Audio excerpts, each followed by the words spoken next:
Welcome back to the Cousin Collective. I'm your girl Capri. And I am Monet. We're back. Oh gosh. So, what's new, boo? Nothing, really. Getting ready for school to start. Hmm. Took them children shopping for clothes and had to reel them in a little bit, you know. I do not miss that. I do and I don't, but I don't miss it financially. The experience. And you know what? So this is really my first year of my kids really caring about what they wear. Hmm. So, I was excited about my children, and I hope listeners do not take this the wrong way, but this is just my own observation, okay? Hmm. I was excited for my children to go to a more urban school, right? Hmm. Um, but with that came interest in, dressing more urban, right? Yeah. Because then when they went to a predominantly white school, they didn't care. My kids could wear stuff from Walmart, shoes from Shoe Show, and they didn't care. They didn't care about name brand. They weren't exposed to that. Now Hmm. they've been exposed to that, and they they want to partake in it. So I enjoy keeping a low profile for a long time, but now they really are into it. But I can't I can't complain too much because my kids are good. They make Hmm. good grades. They don't give me no problems in school, so it's with moderation. But I'm gonna point something out just from my experience. I think it's more so not the demographic, but the age bracket, because Jalen and Khalil have gone to predominantly white schools from elementary school up into high school, right? But it was more so high school when they started caring, was where, I mean, they always really been exposed to the stuff anyway, but it was then where it was like really I really started seeing more of their styles changing and can't do this, girl. I remember one time I went into Roses and bought Jalen some cargo shorts, and I thought they were cute. They were like $7. hmm he When he I bought rejected them home, he looked at me like, "Ma, I cannot wear these to school." I was like, "Why?" He was like, "I will get roasted." He was like, "You bought me some pants that some fake polo, cause they had that Beverly Hills Polo Club." it. He said, "I can't wear these shorts to school." I said, "Well, you can just wear them around me." He was like, "I'm not wearing these shorts, Mom." He said, "You are not about to get me roasted." I was like, so I just kind of learned how to, if it wasn't brand, it had nothing on it that was solid. Yeah. Um, but yeah, that's Now, I still get away with it in the clothing department, kind of. It's hmm just like Amani style is she's really into those baggy ripped jeans, and like those so boyfriend jeans. yeah, but Hmm. she's so tiny, so she's not wearing juniors yet. Hmm. But I guess the way to do it is to really purchase junior size, and then they just put a belt on, so they could be Hmm. baggy. So just going around shopping for that, and she's like, "I want to go to Hollister. I want." I'm like, "What?" I'm used to Listen, Children's Place, right? oh So girl, no, do they do that. still shop at Aeropostale? Because Lord knows, I remember in middle school it was Aeropostale over They here. didn't. She didn't ask for Aeropostale, so It was Aeropostale and Vans. we went to Forever 21. She could find some in there, They're affordable. which is cheaper than Hollister, right? Yeah. Um, Aeropostale is cheap now for the is most it part. They have some. Girl, I've gone in there and racked up, okay? Well, I'll keep that in mind because I'm used to, but I don't know if that's still in. girl. I miss the days when I can go to Walmart and get Granimals. Listen, because Jalen Khalil had every sweatsuit, every Garanimal t-shirt. They were $2.88 a piece Mhm. when my girls were around. Like Mhm. I Little can't get onesies. more. Them things been out for a minute. Garanimals done held families down since '85, honey. I don't know exactly when they I launched. miss it. And I mean, so their most expensive thing are shoes, though, for real. Yeah. And I'm not a sneaker person. CJ's Yeah. not really a sneaker person. So they're getting it from school, their friends, and then my parents.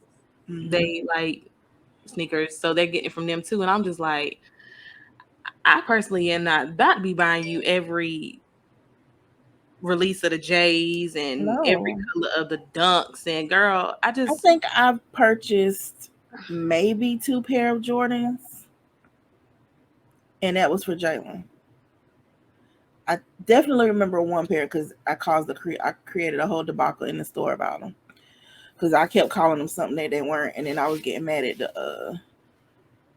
I was calling them Sons of Anarchy, not mhm. knowing that that was a TV show, and then I was getting mad at them because how don't you know the name of these shoes?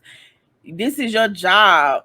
I was trying to surprise him with these shoes, and they were called Son of Mars. But anyway, and when you look at them, you can see why they call Mars. But that's neither here nor there. That's why I should not have been out there in the mall shopping by myself. But I figured it out after 3 stores and like, y'all ain't got these shoes. It say y'all got these shoes. But anyway, because he had the least amount of shoes out of the both of them, but he had the more expensive shoes because he Mhm. also had like his feet issues. And for me, I felt like I'll pour the money into his shoes versus having to get him custom orthotics made every time his foot grew because them things were like $700-800 a Mhm. pair, and insurance only covered it once a year.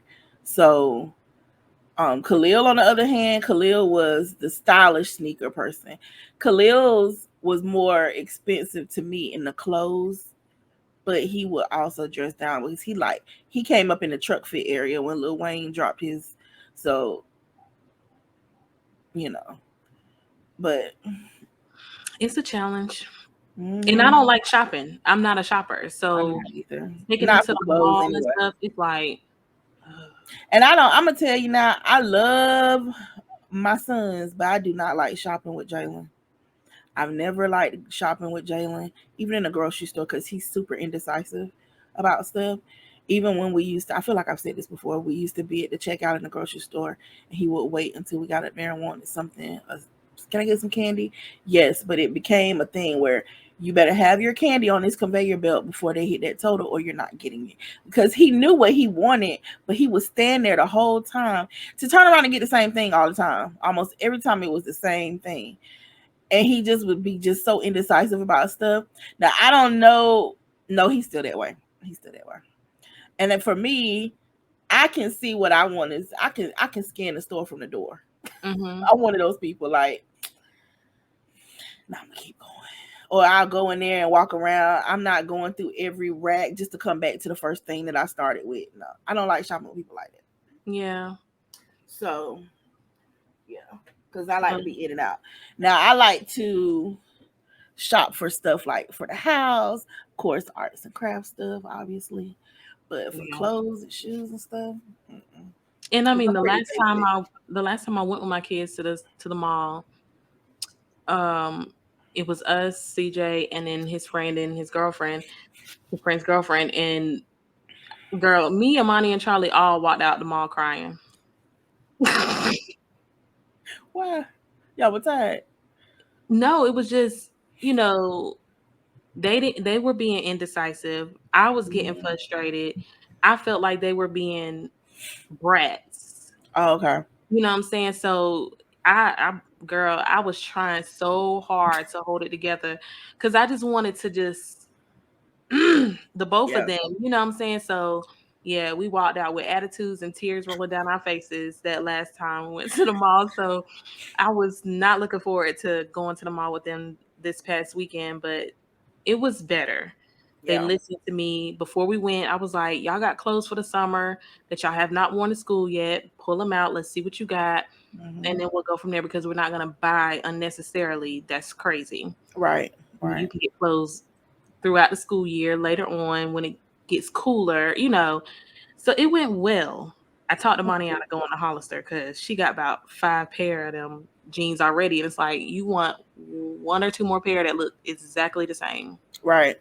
I think after towards the end of Jalen's high school, that's when I was introduced to H&M. And I always thought H&M was super expensive, but It's not. Because I'm like, it's no different than us going to Target. Now I will say they would shop in Target and have those brands that just go kind of just solids and blanks. No, but if you're gonna wear a logo, it needs to be the actual logo. Okay. I mean, I wasn't thinking about it like that. I was looking at the style of the shorts. Girl, look, I'll listen. Like I said, I'm not a sneaker person. And last year I bought Charlie some shoes from the Nike outlet thinking I was getting her some Jordans, and they were, I guess, the knockoff, they call them Jumpmans or whatever. Oh, the Shaqs. Girl, I didn't know. So Charlie didn't know either. So she like, my Jordans. And then I showed my bonus mom the shoes, and she was like, Ashley, Monet, don't you ever. But not the sneakers. The sneakers that's not my ministry. I shop for sneakers by comfort, by color placement, and that's it. I don't shop by I shop by brand only because I know certain brands that fit my feet better. Like I don't really do Nike. I think I've owned 1 pair of Nikes my entire life because every Nike I've ever tried on were either too flat or too narrow. So I tend to stick with like the Asics, and only really wear sneakers when I go to work anyway. So stuff that is good for me to work on the floor with. But I'm just not a sneaker. I'm not a sneakerhead.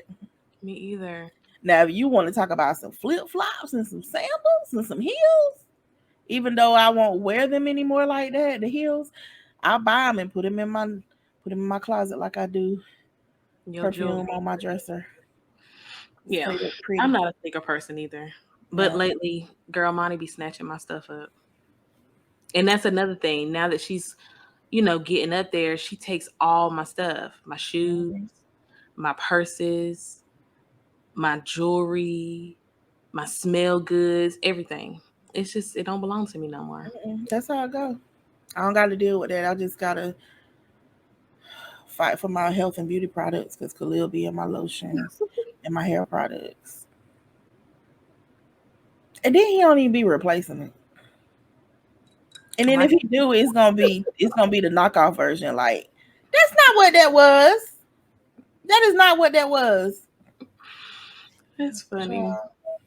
But anyway, so y'all know where I was on the TikTok. And I came across this funny video and I just gotta watch. We gotta watch it. Just here we go. What in the take me to the water DIY let me try virtual bathroom baptism is going on here? Take me to the water.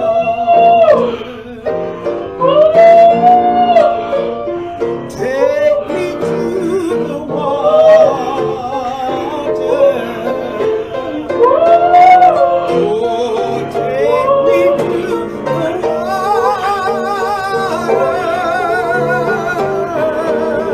and be baptized.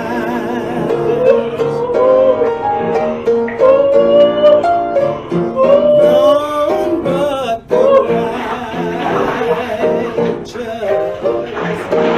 Oh, none but the righteous.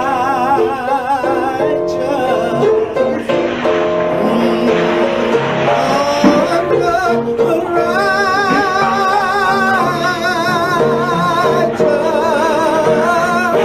shall see God.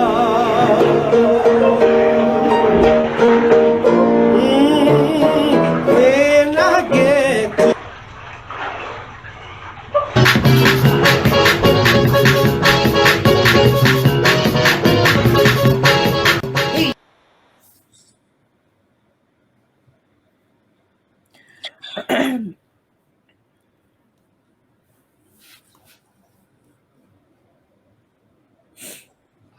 I mean, they say it don't have to be done in a church house, but I would have not put myself on social media like that. Do you know how much water she put? Sis said by any means necessary. Do you know how much water she put on that floor?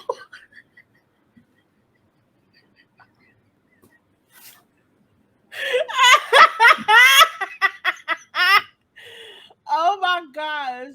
I feel like I watched it for the first time again. The first thing was I'm speechless. First, she couldn't get it. First thing, she couldn't get in it. She couldn't sit down right, so she had to like think that thing through. And then when she put her feet up on it, It was knocking everything over. like she was getting ready to get a pap smear, and they said slide on down. Oh my gosh.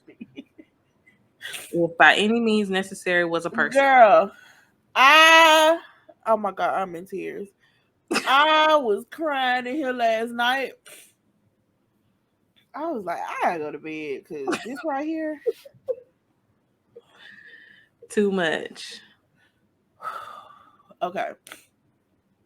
And not the shaking her head like a dog part. I could not. And all the shouting was from the waist up.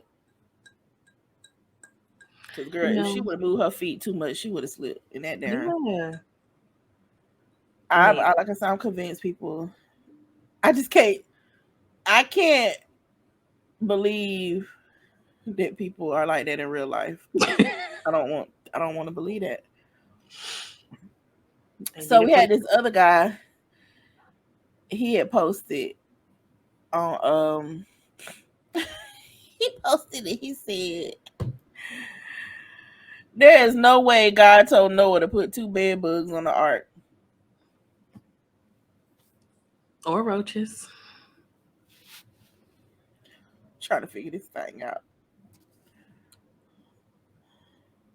Yeah. Who created them? Man-made. It's man-made. Like the monkey paw. Yeah. The monkey paw.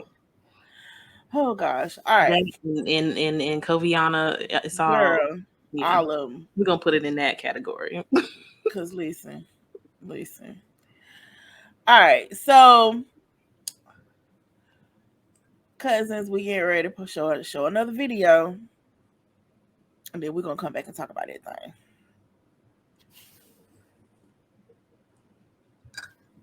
And the shit getting old. It getting very old and frustrating. Between your child and your marriage, what is you doing?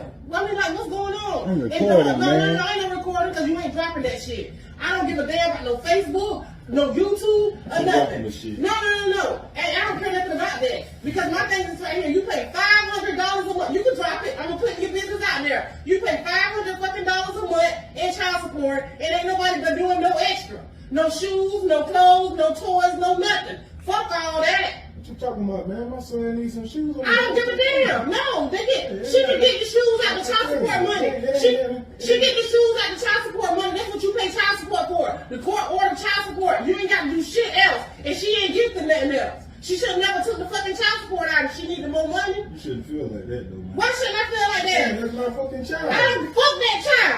Fuck you too. I don't give a damn about that. Shoes. Come on, to get some extra shoes and you pay $500 fucking dollars a month in child support. You ain't buying no shoes. You ain't buying no fucking shoes. You buy shoes. You buy them shoes. You buy them shoes. That's it. Ain't no fucking that's it, man. That's it. I'm saying you pay child support. What you paying the child support is for? I'm saying, still though. If you need some shoes, I'm gonna get the shoes. No, you ain't getting no shoes out of here. You ain't. It don't matter. It does not matter. No, you don't need to buy no shoes. She get the shoes out of child support money, $500 a month. That's what y'all agreed on. I know, but shit, Okay. I agreed on it, but hell, if I feel like giving me some shoes, I can get some fucking shoes. Okay, that's fine. That's fine. Fuck this shit. Fuck this shit. You want to get some shoes? You can get some shoes, but it won't be in here. It won't be in here. Believe that, baby. It won't be in here. If you in a situation, you want me to give you some shoes?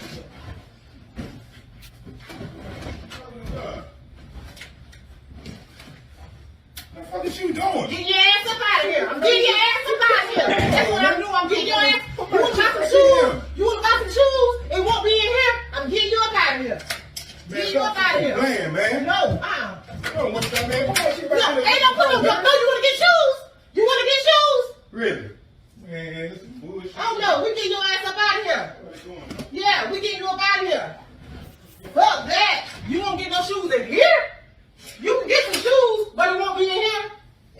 man, watch. I tell you what, man. Don't take my clothes out and fucking go. I'm about to pay with you. Get here. You ain't tripping over some fucking shoes, man. Over some shoes. Yeah, that's right. That's bullshit. Ain't no bullshit. Fuck you, Bullshit. the child, and the mama. Fuck all y'all. And guess what? You gonna get shoes, you got them big. Matter of fact, why her husband can't buy him no shoes? That ain't his fucking responsibility. It is his responsibility. He married. If he married her, he take on the child too. Why he can't buy him no shoes? But so the last statement, he married her and it came with a child too, but okay. So what say you? She wrong. As hell. She all the way wrong. All the way. All the way wrong. And to make that last statement, you're contradicting yourself. Because you with him. You want the husband to do it, but you don't want the daddy to do it. Right. That's stupid. Girl. But see, I think that a lot of people got child support twisted Big to time. think that literally that $500 is literally only supposed to be spent on the child, not bills that the child helps accrue, not groceries that the child helps eat. It's supposed to be used for hair, hair, Toys. clothes, shoes, toys. Mhm. That's not what child support is for. Listen, as a former child support recipient times 2, one of my baby daddies took me to court. I had to do the right hand thing, like the first and last time I ever been on a bench, okay? And over $200, okay? And he had that same concept. He felt that the child support should have gone directly to my son. He's a kid. First of all, what you doing with $200? It helped where it helped, but you're not doing. And at the time, he wasn't even paying that. That's what the court order ended up being. Mm-hmm. But I can remember previous times having them conversations with him, like, what do you think? In the beginning, that stuff was going to daycare. A portion of a portion of the daycare, because it's not the full bill. Right. So as they get older or things change, you allocate that money where it needs to be. Mm-hmm. Because the fact of the matter is your child is in that home with that parent. Now, are all baby mamas or mothers of children doing what they need to be doing with child support? Absolutely not. But there's bad apples in every scenario, in every situation on this earth. Mm-hmm.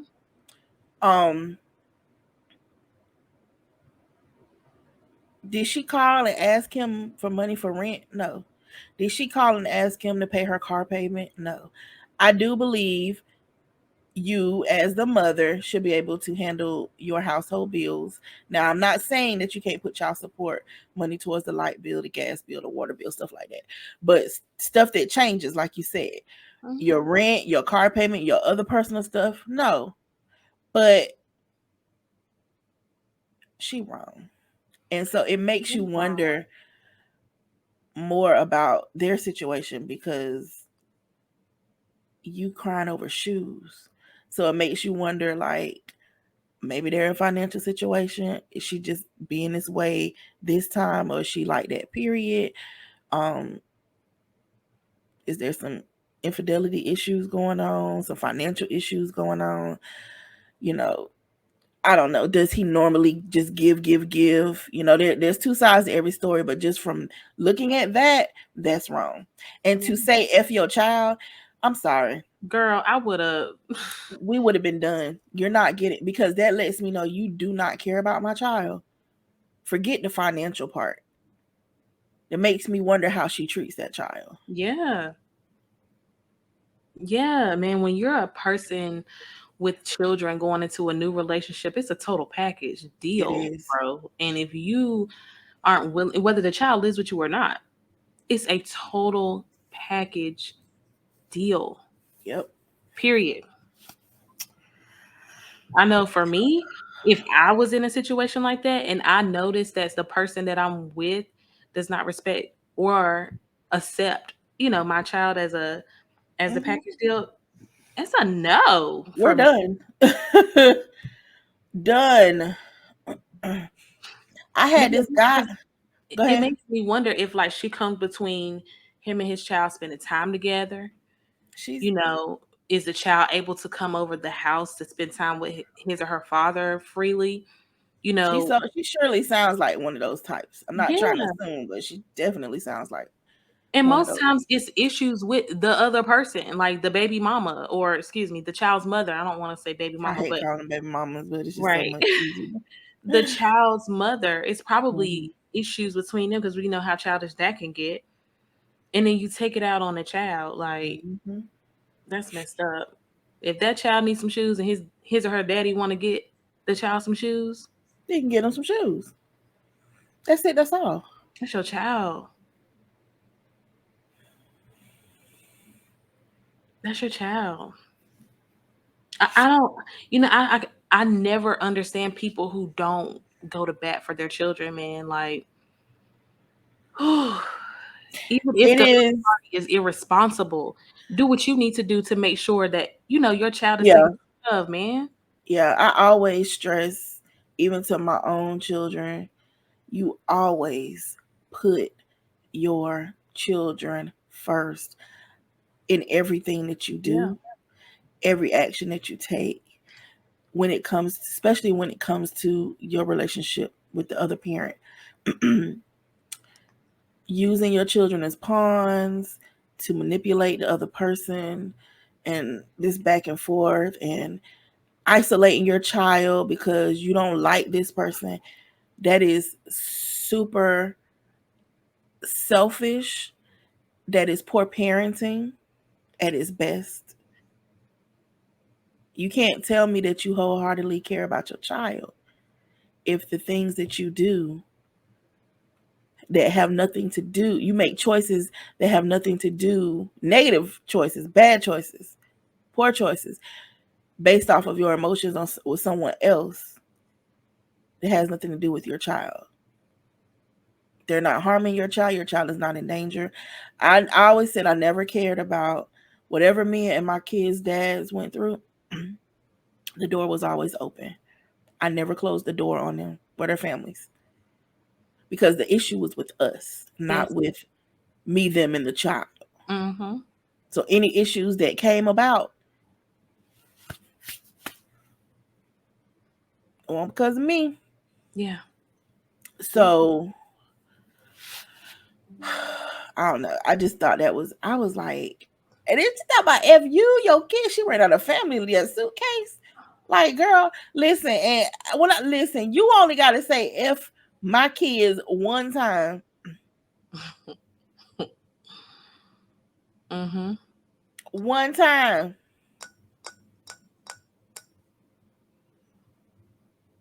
And we're done. That's it. There's nothing else for me to say. There's no more argument left. That wasn't even an argument. I would have been like, Uber. Amazon Prime, Foot Locker, submit payment. Oh, look, I said Uber to go ahead and leave the house. That too. If you ain't got your own car. I would have just like, I'm sorry, when it comes to, and there's going to be people who's probably going to be like, but they're married. I get that.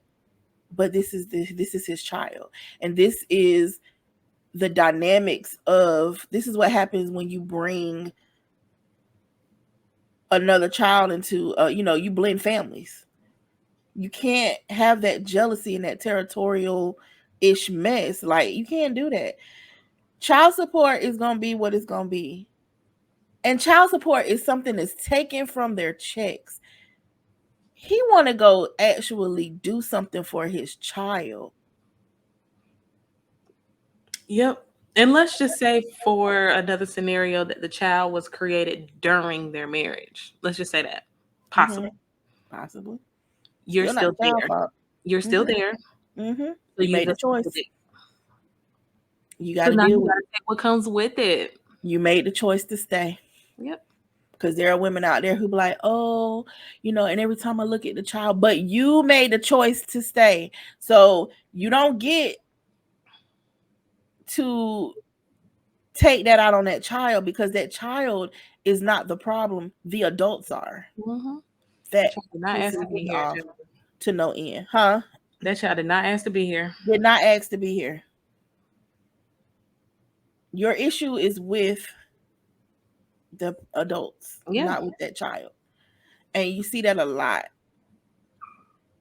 And it's sad because now you're creating traumas for that child, poor memories for that child, making that child feel some kind of way because you can't be an adult and stand 10 toes down in the situation that you just decided to stand 10 toes down in. Mm-hmm, like for real. I feel bad for these babies. Listen, and as a baby mama, it's on site. If I was the baby mama and I saw that video, it's on site. Just because you said F my child. We gonna say F that. my child. I got to bop you. I bet. Tink tink. Yeah, I couldn't do that. And I know child support is a sore conversation to have. I get it. But some people, they do get really the bad end of the stick, and some people just don't want to do nothing at all. You know what I'm saying? But if a man paying child support and he wants to do extra for his child, let him. Have the conversation, come up with a plan. If it's going to be a financial burden, come up with a plan to make it work. But don't. She ain't say we can't do it. We can't do it this pay period. Right? She said not at all. Not at all. $500 in that seat, bro. She said we ain't doing it. Get out. Or if you stay, it ain't happening. Or if you want to stay, if you want to do it, you got to go.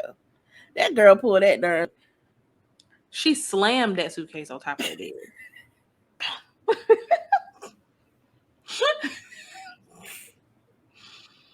And truthfully, man, I was thinking about this earlier today. Like, there is absolutely no way for you to really and truly calculate how much it costs to take care of a child.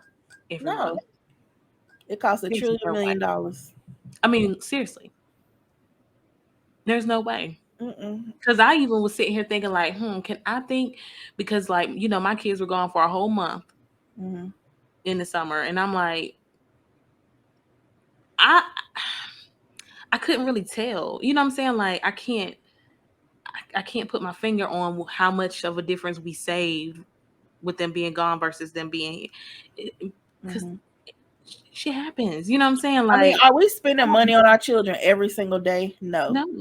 But you don't just, it's not just about the money either. It's about just the care. Yeah.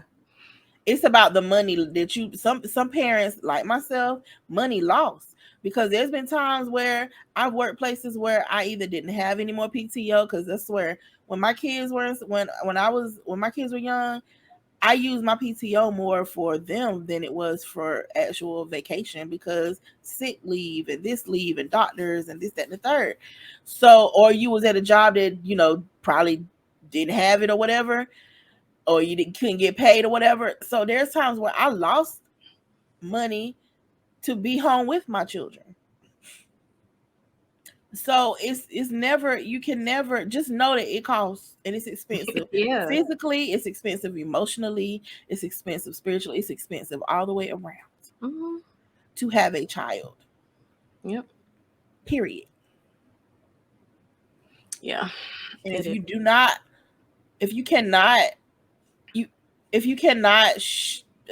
grasp the fact that you're going to have expenses, you're going to have to share your life in every moment of your life and every aspect of your world, and actually your child's going to have to be the center of that, then you don't need to have children.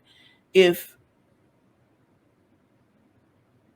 you don't know how to exist in a relationship with people who have children, then you don't need to be in a relationship with people who have children.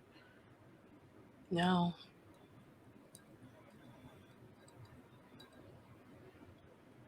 Yeah, well, she gonna catch it on some, but that video is getting around. I have to say, I thank God for when I was a child, a minor, for my bonus mom, because there was never a question when we Right. lived with my parent, when we lived with them, or when we lived with my mom. Never. Hmm. You know, I know everybody don't have that. That the bonus parent isn't Yeah. always like a parent, and she was like a parent, and I have to be thankful for that. I didn't feel a difference. Shoot, I remember my daddy had this girlfriend. I could not stand her.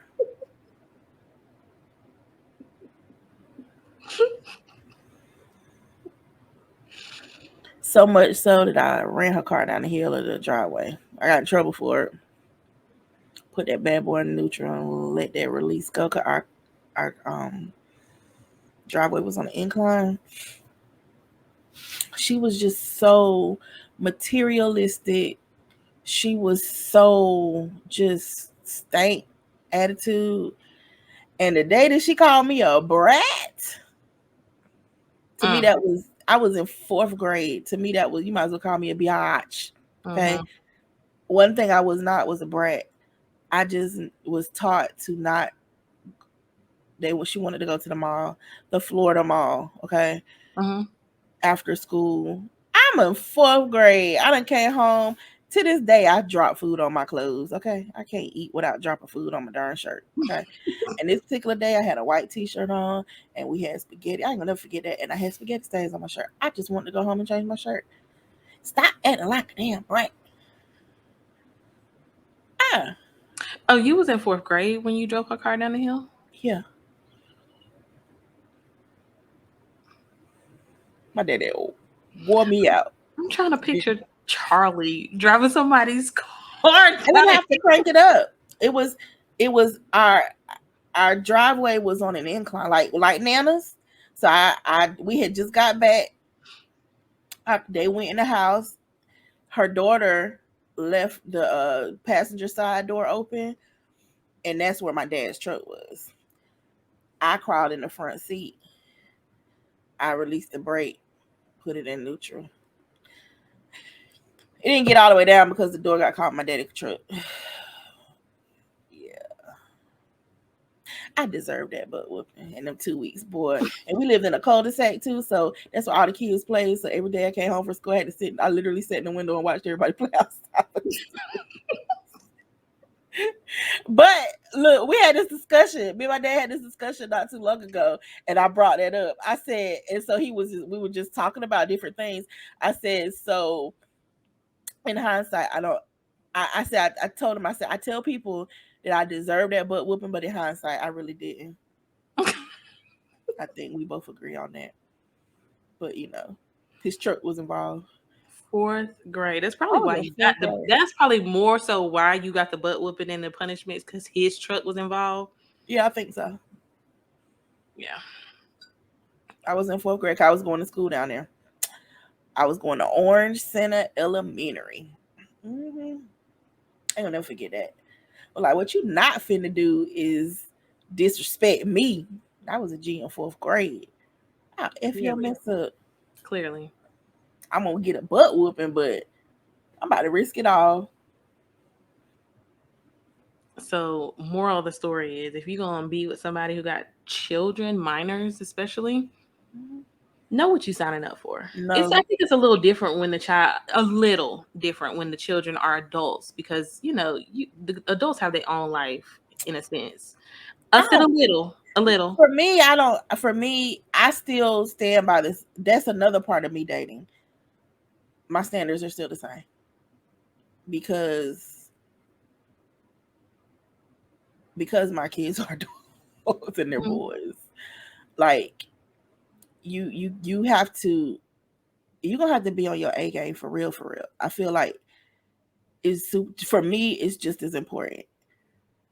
But now if you pop off with my sons, sorry to that man.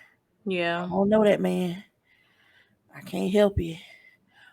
But as far as the you don't have to be best friends. Ain't nobody got to call nobody daddy and son, but there Right, has to that's be what a I mean. There's a mutual. little difference Yeah. between, a child or minor versus And an I adult. mean, But you still have to be accepting of the fact that, but I yeah, definitely want you to be able to, because they're still in your young. They're life. gonna always be younger. I still would like to have someone in my life that could pour into them. Mhm. So that's the aspect that I'm trying to convey. Understood. I still want, because you're always able to be poured into no matter how old you get. So I definitely, want someone around that, if they felt like they needed to talk to somebody, they could come to them and whatever. So that's still important to me. And you still have to treat them right, because Well, yeah. you Mhm. can't, I mean, anybody in my life, period. Because they're not going nowhere. Your baby's forever. Period. So My yeah, I saying had is, this. God lended me these children. Lended. Mhm. They're his. I had this one guy who Jalen was in middle school. I used to have him screen the calls, but he answered the phone. Asked the guy who it was, because we had just exchanged numbers or whatever. That little ninja tried to get spicy with my son on the phone. I let him have it and was like, "Lose my number. You don't. Somebody, he need to know his place. He gonna do what his mama told him to do, and if his mama said screen the call, he gonna screen the call. You don't have no say so on what go on in my house. You do not get to talk to my son any kind of way. You don't get to talk to him at all. All you get to do is answer the questions that he asks you before he gives me the phone, if I take the phone. But you have lost that privilege, sir. You're going to have to go ahead and lose that number. El numero de uno. De Understood. telefono. We don't do that. Yeah. So I don't know what's going to happen to them, but Jesus, my girl said, if your whole life over some shoes. So it definitely runs deeper than that. It has to. 9 times out of 10, it does. Mhm. It does. 9 Mhm. times out of 10. There's multiple issues going on in that relationship.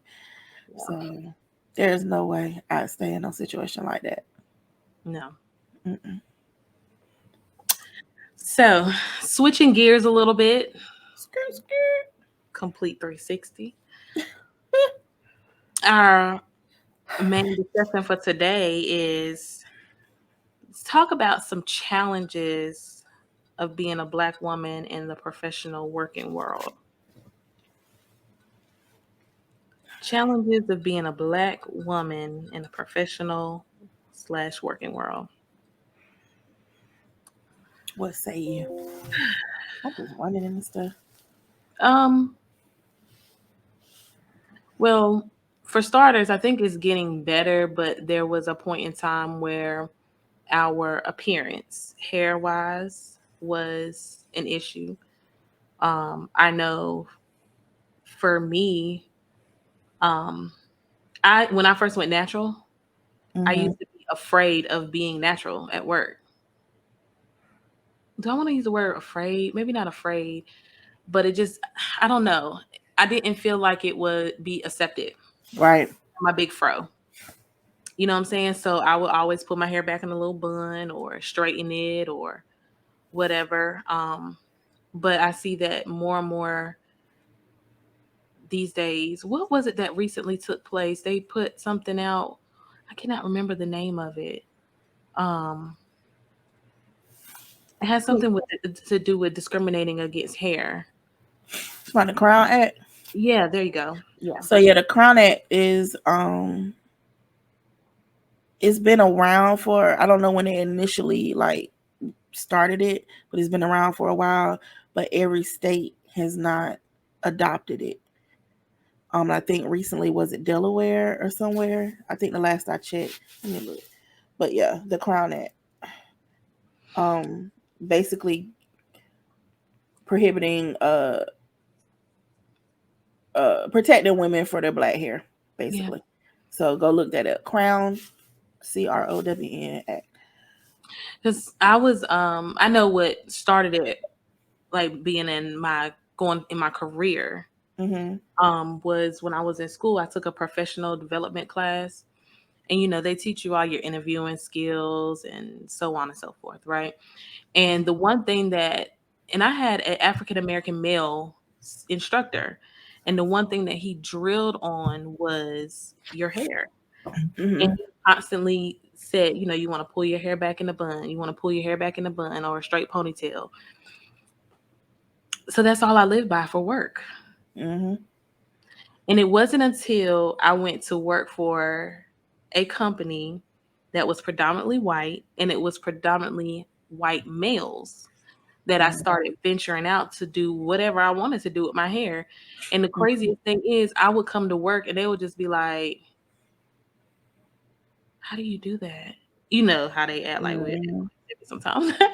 But that was the point. And it's strange that I felt like that. You know what I'm saying? Like in a predominantly white setting. Well, I was only black girl, only brown girl. Yeah, that's when it changed for me. Now I don't give a crap. I shaved my head at one point, had designs in my shave.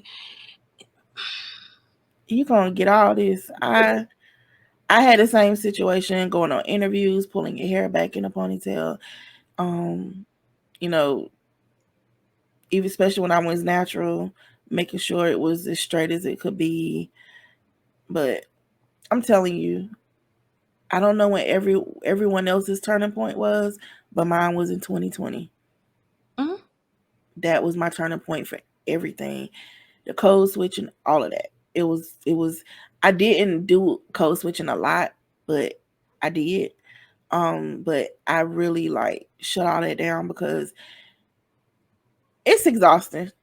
It's exhausting to be someone other than who you are, to get something. If you cannot accept me for who I am and what I look like, peace out. But I dealt with that thing. I had a manager. I feel like I told this story before, because I think when we were talking about the episode about our hair, touching our hair. But I had a manager who, when my hair was short but natural, I would everybody couldn't cut your hair while it was curly. So most beauticians, unless you went to someone who specialized in what they call the diva cuts or whatever, that was super expensive for me at the time. You would have to get your hair straightened to get it cut, to get it trimmed. So my beautician straightened my hair, and she went ahead and cut it. And she cut it in a style, but then also it was for the trim, but she left it and she curled it. So I was like, I'll just blow it out, whatever, fine. So I went to work the next day, everybody because I had my little pixie cut back, like I used to wear. But that didn't last long because I was a lazy natural. I went natural because I didn't just like that. I don't like to do my hair anymore. I'm not into it. I don't make the time for it anymore. And so when I got in the shower, it was a wash and go. There was no, I don't carry combs no more. I don't do that no more. So when I went back to work the next day, of course, my hair was curly. So she came in my office and was like, "Oh, you changed your hair back." She said, "I really liked it straight." I was like, "I bet you did. Nobody asked you." Right. Of course you like my hair straight. You like everybody's hair straight. That is not my natural texture. Right. And I'm okay with straight hair. Now, don't get it twisted. Felt like you're in a box and you have I can wear my hair however I want. There's a lady on that does the weather here on, I think she just comes on the weekends. Girl, I be living for her hair, honey. This weekend, my girl got she went and got the cornrow braids going back like the mohawk, and it dropped, and then she had like the tribal They were like tribal braids. Mhm. Girl up there doing the weather with the girl. I said, you better do it. Had the edges swooped. Okay. I said, Baby you better hairs. work it, girl. Every time she pops up, I'm gonna look at her out here because you didn't see that on TV on the news. You know, there's a news anchor on TikTok who, you know, she's known for, you know, being 100% unapologetically black on the news station. She is a news anchor. I don't know if she's in Chicago, Detroit. She's somewhere. And one of the things was her hair. Mhm. I mean, she goes with the big 1, 2, 3 poofs. She be doing it. And it's sad because we have to sometimes make a big statement just to prove a point. Mhm. But like, I'm gonna wear my hair today. Let me go shake some stuff up. Yeah. It's sad. I mean, I don't do that anymore, but it's like, because at the end of the day, this is what girls, this is how my hair is, and that's just what it is. And if you want to discriminate against me, go ahead and try it. Yeah. I don't care about the hair part anymore. I don't either. I don't care about none of it, honestly. I'm going, who I am is who I am. Right. So we did have a conversation in 2020 about the code switching because I know I was known for that. I think one day I was on the phone with you while I was working and you was like, I was crying. did you just start start talking differently? And I was real like, hard. yes. Hard. Now I'm like, you gonna get this regular Ashley Monet voice for real, and we gonna make it work. I think there's a difference in the deflection and the smile and the tone of your voice versus what they deem professional. Like, I'm not up there talking about calling, and you was probably like, who the hell is this girl on the phone?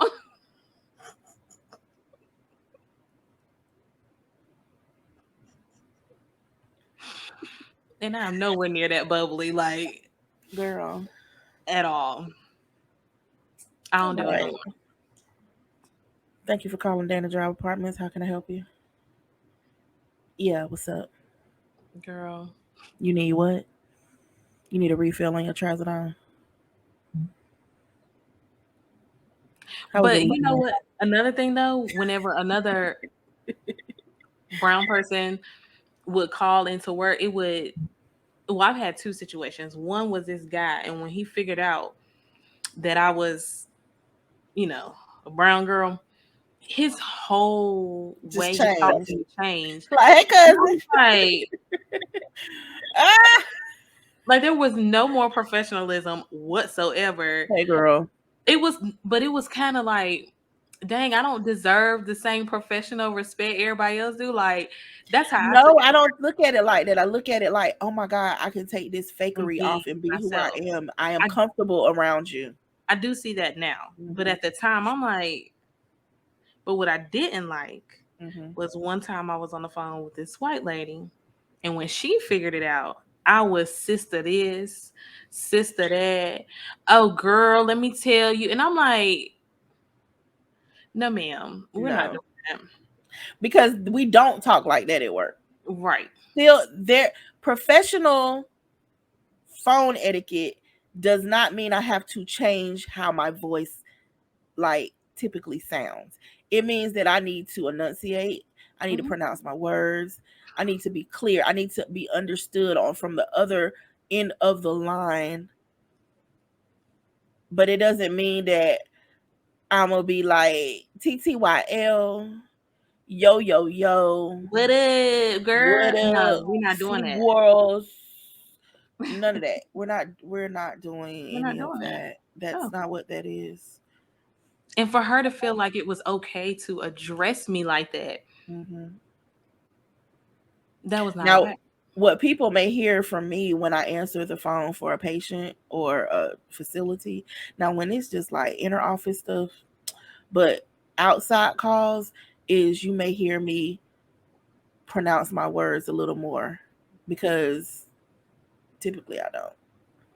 Sometimes I don't pronounce the TH as a th, I might say duh over there sometimes instead of there. And that's just me being mindful of. That's how I normally talk, but I do know how to enunciate. That's how I talk. Just chill without, you know. But I do know that, you know, we have our, and we also have our own language as, you know, a Black culture. I don't speak Black culture on the phone. I speak English, as much English as I know. You know what I'm saying? I don't say, you know what I'm saying, to my patients or to the radiology department or the pharmacy. What's up, yo? I'll be saying that to my patients, like, what up? So I'm just playing. I'm lying. But it's I used to be like, hi, this is Capri calling from da-da-da-da. How can I help you? No, that is not that. That's not this. Now, when I used to work in telemarketing, they told us we could be whoever we wanted to be. So I used to change my voice. I was like, oh, bet. I know you had fun with that. Girl, I was country. I was this, I was that. I was messing up a whole kind of accents. I was destroying them all. I used to like the Valley Girl. That was my favorite. I bet I can imagine you having a whole blast. Girl. Character. Hi. So this is Mandy. I'm calling from the Fraternal Order of Police. May I speak with Mr. Smith? Of course, I didn't sound like I smoked a whole pack of cigarettes every hour back then. Let's see, what's another thing? I think for me it was always my passion of something, when I took something seriously, if we were talking about something or if I was passionate about something, it was, or even defending myself, it was taken as being passive aggressive, attitude, whatever you want to call it. One thing, I'm not as passive aggressive. You're going to understand and know what's wrong with me. But this face right here, just this alone would terrify people. Because I stand up for myself and advocate for myself. Yeah, that's another thing. And it's so funny how you can really watch and see how it comes across differently from a Black woman versus any other woman. Like, yeah. I used to be quiet a lot, you know, because I hated being labeled as that. You know what I'm saying? Yeah. But now, no. You know what I'm saying? When something's wrong, right is right, wrong is wrong. I'm a policy reader, and if you messing up policy, I'm gonna bring it to your attention because you asked me to read the policy. You're supposed to follow the policy. That's what you reading it. 9 times out of 10, they don't even know what's in the policy, and that's where they try to. That's where I've personally felt where they have gone to that whole play the victim now, because now you want to cry about something, but it's right here. Yep. Like, I am not going to argue something that I don't feel like I have substantial backing for. I'm not standing up. I'm not standing up for myself for something. If I'm wrong, I am almost always the first to admit, dang, I messed up. I'll tell you right now, I could be lying, but yeah, I have no problem holding myself accountable for things. No one is perfect. Everyone makes mistakes.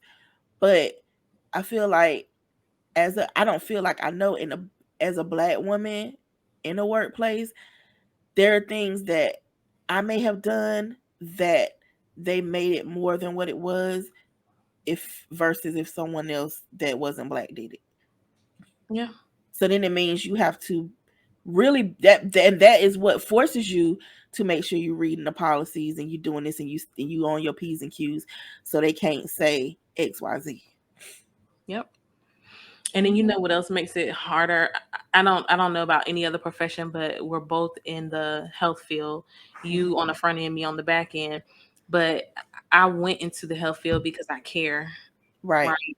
And even though I'm on the financial end of it, I still care. And Mhm. so when I see things that just don't make sense, not just from a business standpoint, but from a patient care standpoint, Mhm. you know, and I voice it like, all right, this is how we can settle this on both ends. Let's come up with Right. this, you know. And because I'm passionate about it, because it's the care of people, it can come across as me being aggressive. Yes, that is the other word. But The aggressiveness. it's passionate about, one, because I'm on the back end, everybody blames the billing office for everything, you know. So but also for the patient's well-being. Let's Right. do this here just so that it'll cut out the patients being upset or Right. whatever, you know. Mhm. But I'm passionate about it. So I'm trying to explain how I feel about it and why, but I think they automatically think aggressive or angry Mhm. or attitude because we get that label easily. Or if they like your idea, you articulated that very well.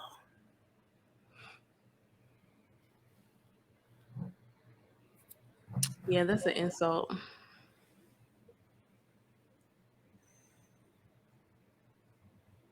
That's an insult. Mhm. I'm like, because I don't know any other way to convey that to you. I've had a manager told us we were in a staff meeting. Okay, now keep in mind the clinical staff was predominantly black. The office was the clinical team and mostly the front desk. The office was predominantly ethnic, put it that way. Brown girls, you were either black, Hispanic, whatever. Mm-hmm.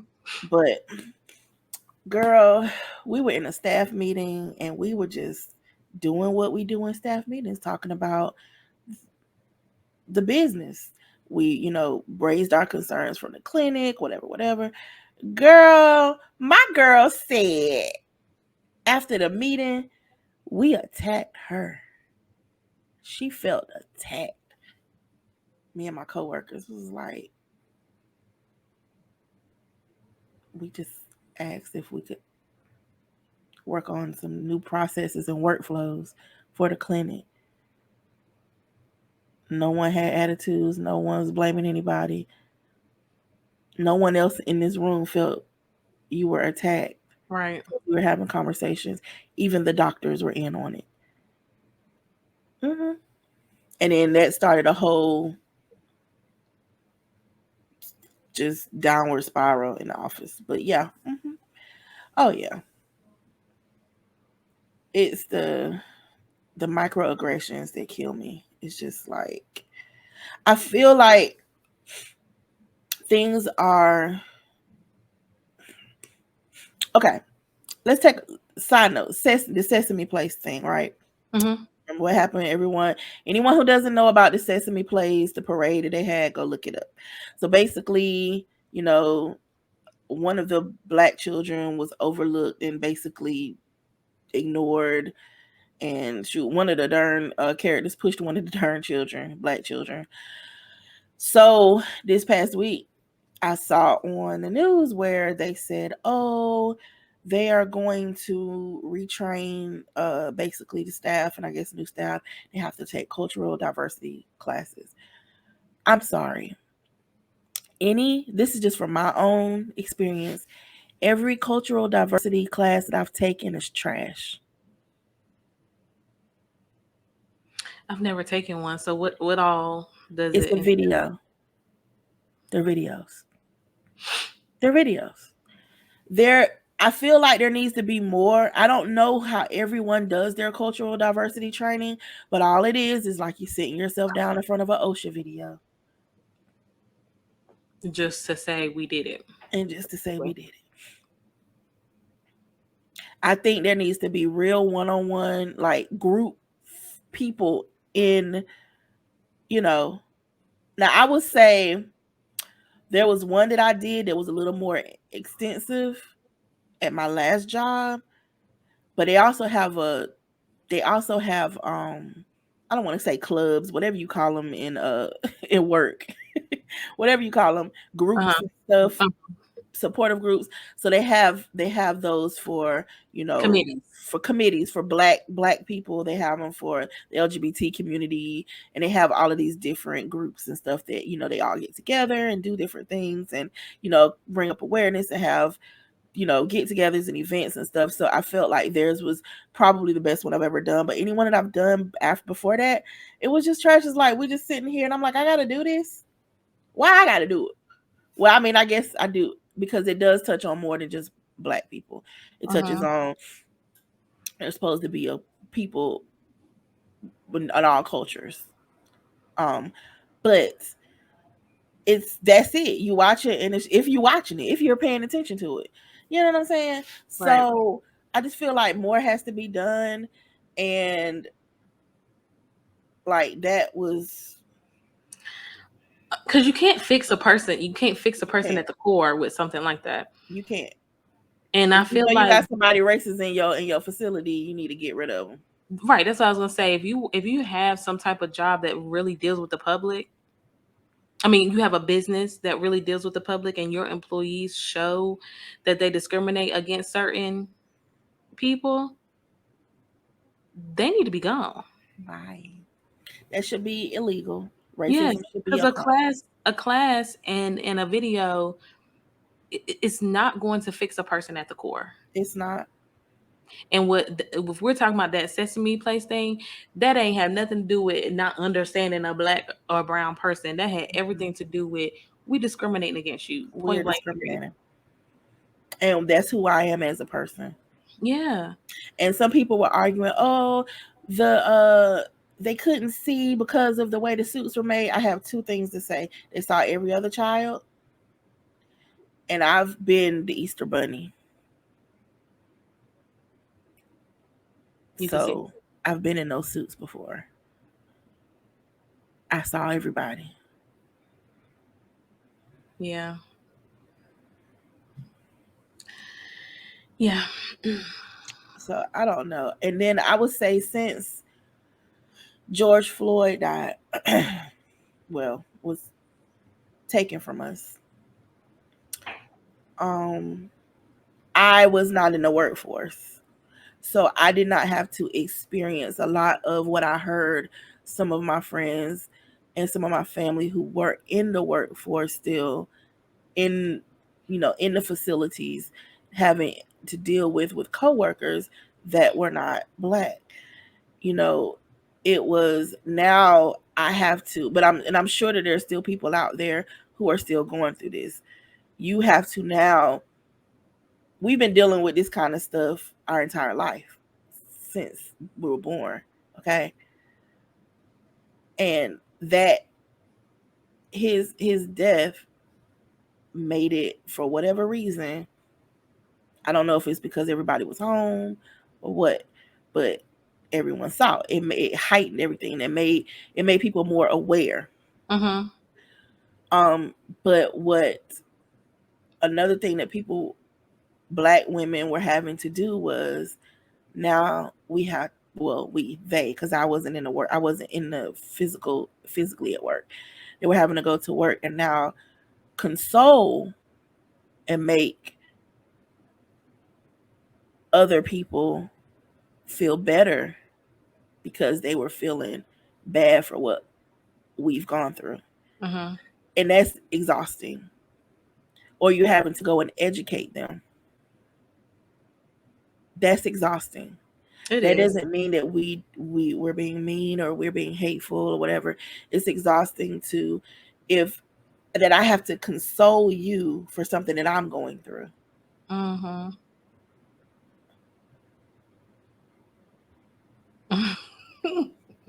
How did it become about you? Yeah. something that I have to see and I know of and I've been dealing with my entire life. Yeah.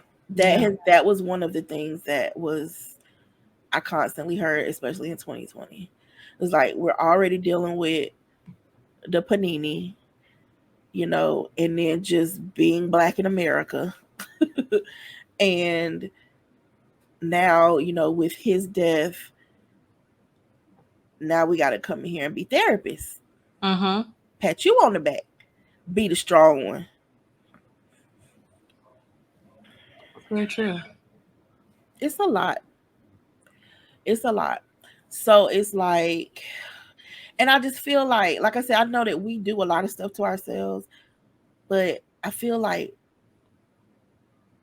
we are the first type of people to, like, in my opinion, from my observation, we like to celebrate people as little, even if it's small.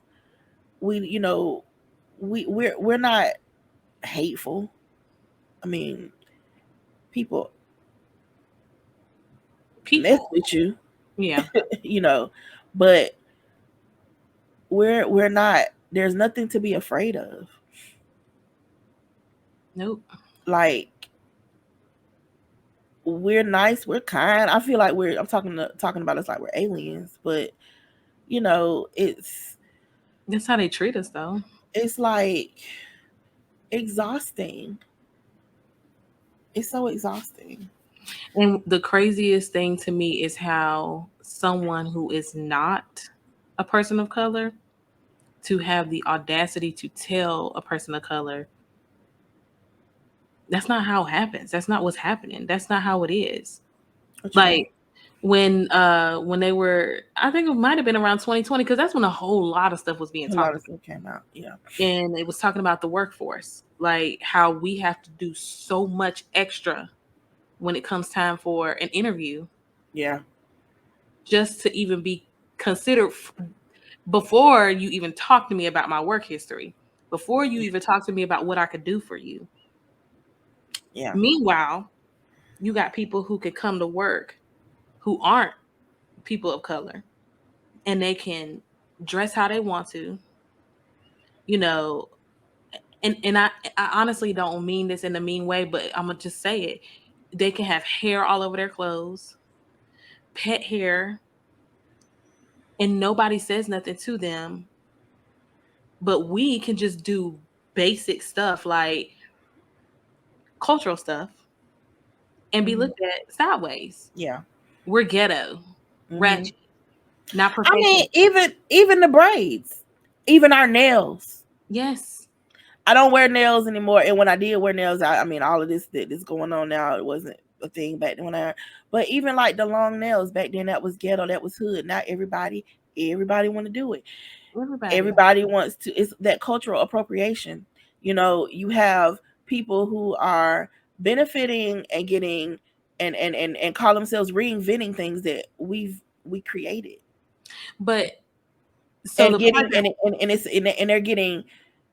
they're getting applauded for it, but when we did it, it's an issue. Right. But when we bring up the fact that when we bring up the issues, right? Because I remember reading a specific article about a guy who had locks and he was talking about how he has to do all this extra to look presentable for an interview. Mm-hmm. And he was still getting turned down. Because to me, he looked very nice and professional, And there were people commenting, like, basically calling us delusional to think that we get looked at differently, but we do. I mean, it's unwritten that it's not supposed to be any discrimination against you for your age or when you are a person of color and someone is discriminating against you, when it's happening. You may not be able to prove it because it's not as blatant, it's not recordable, or it's not on paper, but anyone who is of color knows when they have been, or they're being discriminated against, or there's a microaggression moment. You know when you're in the middle of it. You know it. And if it's never happened to you, you don't know about it. Exactly. You can't tell us what we all know, because this isn't just a one person thing. This is across the board, and it's not just Black people. It's Hispanics. It's other people. We know when we are being discriminated against. Yeah, we do. That's the one thing I just wish that they would It's just stop not easy to telling us prove. what we feel. Yeah, it's not easy to prove, but we Mm-mm. know when it's happening. Absolutely. Being followed around in the store, that's being discriminated against. Go follow somebody else. Why are you following me? Shoot, being ignored in the store. That part. When And I you will when tell you you right now, if I am being ignored, I will walk out. Mhm. when I you don't when you are acknowledging everyone else, but you don't acknowledge me. Now I don't Mhm. like to be bothered in the store, but yeah, Greetings. yeah, especially if that's part of your store policy. Mhm. hmm I'm trying to figure. I know I went somewhere recently, and I feel like we were being watched, hmm and I can't remember where it was, but I kindly leave. I don't play those games. Mm-mm. I don't play those You won't games. get my money, honey. Nope. So So not yeah. when I see it and feel it. Nope. But yeah, there is so much that we deal with, even when we feel like we may be in a safe space. You still have to be on guard because you never know. Yeah. It's so sad because hmm I love all people, hmm and I teach my kids to love all people, hmm but I also teach them to be guarded. Yeah. And it's to explain that to them. It was hard for them to understand at first, right? Yeah. But to explain that to them, that's tough. It's a reality, though. It's reality. Just You like I had to explain to my sons, even to this day, be careful when you're out there. You're a Black man. I was just talking to my oldest son yesterday about living in a particular city. Don't go there because there's too many racist people there, and I mean I know they're everywhere, but they're saturated there, and I know you know what I'm talking about. Mhm. Come closer this way because I can't. My nerves can't take it. I used to be on pins and needles every time they left the house when they got their license. You know, with Trayvon and just all of the. I mean, again, this stuff has been going on. It's just social media and our lives. It's just that social media has given us more insight so we can see the stuff. Mm-hmm. And so, you know, to tell your son, have fun, you know, be safe, make sure, you know, you don't do this, or you don't wear your hair, your hoodie like this, or don't walk in the store with your hands in your pockets. I was taught that growing up. Mm-hmm. Somebody gonna think you stealing. Yeah. I hate it, but it's our reality. Mm-hmm. It's our reality. Mm-hmm. If you get pulled over, do such and such and such. It's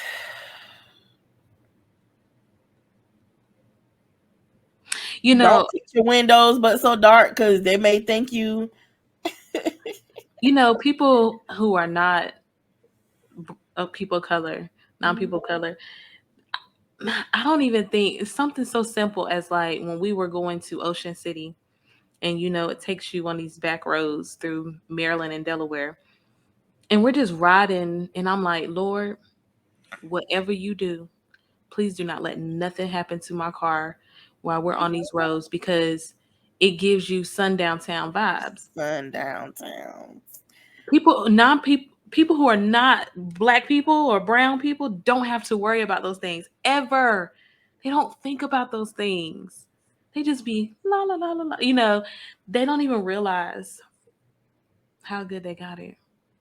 I saw this trucker on TikTok, and he was given this route to go somewhere down maybe near Texas, Alabama, somewhere to go drop off a load. Mhm. And they told him, you got him out this much time, daylight, get in and get out. Because it's a sundown town. So, Sad. mhm. Yep. Very sad. That kind of stuff is still allowed in our country.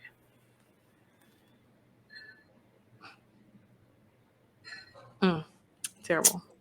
Yeah. So, cousins, does anybody have any feedback on things that you've experienced or witnessed from being a Black woman in a working professional world? Yeah.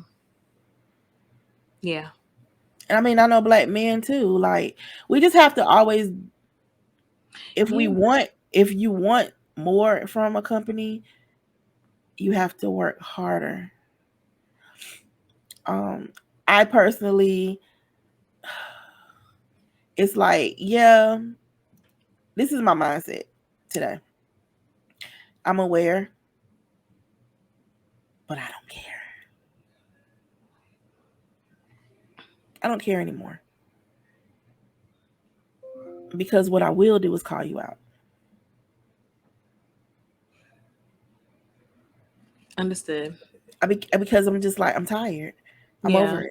I'm over it. Yeah. I'm gonna call you out. I'm gonna keep it moving. I'm gonna make you feel so uncomfortable.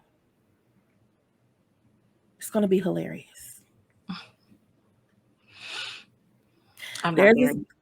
There's this girl on TikTok, and I'm gonna see you one of her videos. This is what, I don't know if she's really doing this, but she's saying this is what she's doing. I'm not gonna put any effort into. I don't put any effort or energy into making people feel a particular way, right? But if you come at me a particular way, then the energy that you give is what you're gonna get. Yeah. Okay? But she is saying that these are the things that she's actually doing to people, and basically it's just reverse psychology. She's a Black woman treating random white people the way they would typically treat us. And the stories. Oh, that was the girl at the bathroom. I don't know. She got the two little piercings right here. Yeah, she went to a bathroom and basically was treating this person like how slave masters treated slaves back in the day in a restaurant. Probably a light-skinned girl, and she got two piercings right here. I think so. Yep, that's her. Girl, I be in tears. I'm like, you're stupid. So I don't know if she's really doing this, but if just listening to her tell it and how descriptive she is, it's almost like a little story. Yeah. You know what I'm saying? And it is hilarious. But it's like, imagine we treat you the way you've been treating us. And the sad thing about it is, no, it's not all white people. Right. It's not.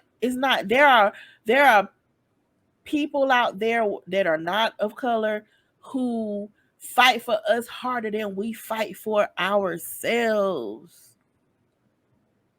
Yeah. I mean, these people be on the front lines, and I thank you. We're not talking about you. Right. Yeah, it's not everybody. But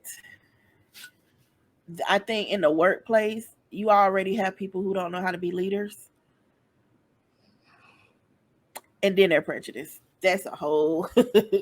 And don't let you be smart, too. Girl. That was another thing I was going to bring up. Like, don't let you be smart. And it's not even...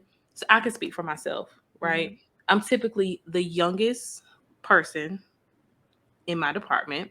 Mm-hmm. And so I'm the freshest out of school, if you will, right? Or my ideas are just fresh. I'm a creative person too, constant thinker. So when you bring ideas or you appear to outshine people who've been there longer or outshine people who are older than you, they don't like that. And it bothers me because my intentions aren't to outshine you. It's to get a solution to a problem. And that kind of goes along with back to how I feel about parenting, it's about the company. It's about the business. It's about the patients. Everybody want to be at the top of the totem pole. Everybody wants to talk about teamwork, but then when you try to be a part of the team, then like you said, you have, because I've experienced that too. Or you have those people who think you are unintelligent Mm-hmm. because they think you're like with me. They think I'm fresh out of school. Mm-hmm. They think I know nothing. Mm-hmm. And my dumb teller sit there and be like, I know nothing until I do. Mm-hmm. And then when you drop them crumbs, because it's not because I'm trying to play games, but for me, I'm at a point where I speak when I'm spoken to. And that's just not at work, that's period. I put my input in when I feel like I really absolutely need to. Because one, I have always become the go-to person.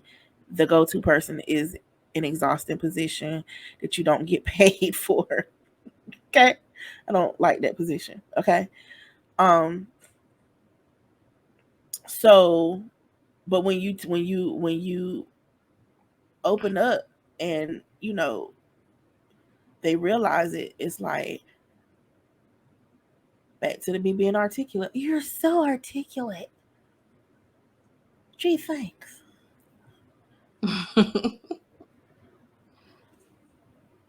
Yeah. It sucks.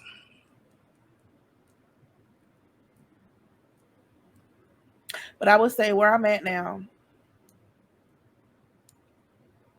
I actually I like it. I love it here. I love it there. So hopefully it'll Stay my that way. coworker and we've had this conversation like briefly just about leadership anyway. And one of the girls was like, "Look, if you ever feel that way, let me know. Oh. You ever feel like it's a toxic environment, let me know."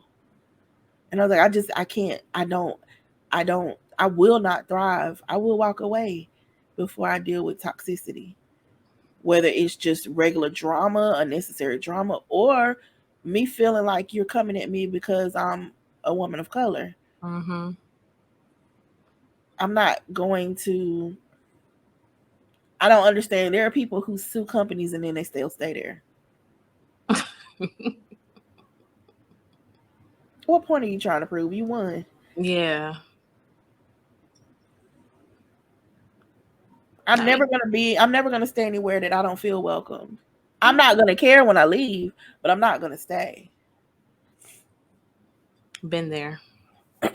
Never gonna be anywhere I'm not welcome. Or I don't feel welcome. Nope. Been there. And that's in and out of work. I keep a pair of scissors in the back pocket, even when I ain't got no pockets. You're so stupid. Snip on these hoes. I can't. That's how I know you enjoyed the telemarketing job, because you just Girl. don't get the character. Like, I could be whoever I wanted to be. I ain't even gonna No. sit there at like, oh my gosh. I can honestly say, and I ain't never told nobody this. This is why I'm so obsessed with us getting this trip to the mountains planned so I can ride in the back of your dad's truck with my boa and my fake cigarette and my shades, because I have taken that to that job before. I literally went and bought me one of them cheap pink boas. And it's funny because it's funny how all of this is coming around.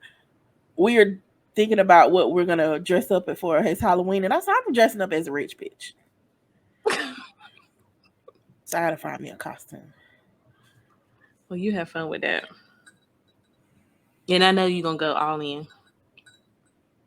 Find me, pull this hair down to find me a rich bitch wig. I can't wait to see. I have no idea where that's gonna go. But yeah, I had fun in telemarketing. They ain't pay nothing, but it was fun. I bet. I couldn't do it. Best $6 an hour I ever made. fixed. Jeez. Girl, that was back in the day, girl. You know, minimum wage was $5.75 back then, or $5.15 back then. And then when I think it went up to $5.75 and then $7.25 or something like that. I came in the workforce when it was $7.25. When I first started working, minimum wage was $4.75. Yeah. I remember when it went to $5.15, I working at Winn-Dixie and thought when I got that check with that $5.15 in it, I was in high school, girl. You could tell me nothing. That's how I felt. I was working at McDonald's for $7.25, and I wanted more money, right? So I threatened to leave and go work somewhere else, and they gave me 25 extra cents. Girl, I thought I was boiling, making $7.50. Okay. Dude, now I go get my nails done and get that extra French tip. Okay. Oh, couldn't tell me nothing, honey. Couldn't tell me nothing. But yeah. So, cousins, we're about to get up out of here. We want you to make sure you drop the comments below. Let us know how you feel about the baby mama, baby daddy drama on the TikTok. Let us know how you feel about the DIY baptism. And, you know, my girl needed a wet vac when she was done, okay? And definitely respond and comment about any microaggressions you have dealt with or the workplace drama being a person of color. And I don't know if that's going to ever end, but I can say that I am glad that there is more awareness out there. It's sad that the people who have lost their lives or the things that they're going through, and there's still a lot of this stuff going on. It's not died down. It's just not so publicized for whatever reason. Yeah. But that needed to happen to make a shift. And I feel like things are little itty bitty things or minor things are changing, but it's making people more aware.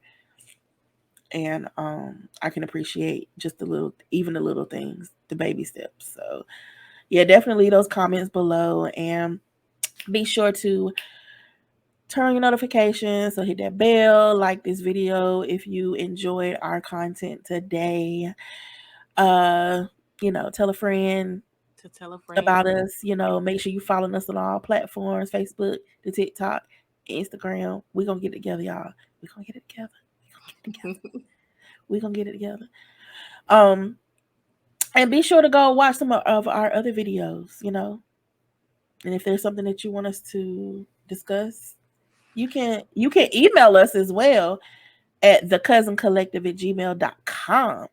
I mean, Yeah, you can send us feedback there if you don't want to put it in the comments of the YouTube video.